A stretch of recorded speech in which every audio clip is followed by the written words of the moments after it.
Mijn weg.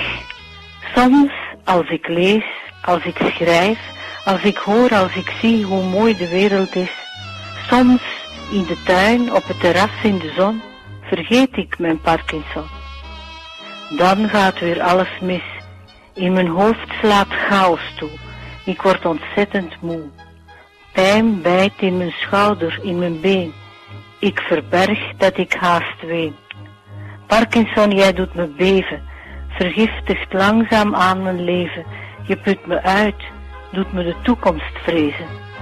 Hoe durf je nog maar denken dat ik jou een vers zou schenken? Ik kleer pas met je leven, opnieuw liefde geven, de wereld niet vergeten, wel en wee nog weten van de liefsten die ik heb. Ik keer mij naar de zon, doe mijn ogen dicht en zie, een gedicht schreef zichzelf hier op dit witte blad papier.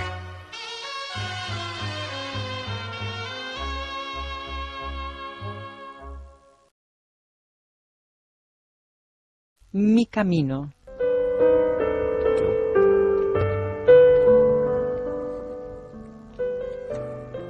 A veces, cuando leo, escribo, oigo o veo lo maravilloso que este mundo puede ser. A veces, sentada en el jardín o en la terraza bajo el sol, me olvido de mi Parkinson. Y es entonces cuando surge el mal, este caos que me inflama la cabeza y el cuerpo me fatiga. Insoportable dolor que lacera mi espalda y mis piernas. Quiero llorar unas lágrimas que apenas puedo ocultar.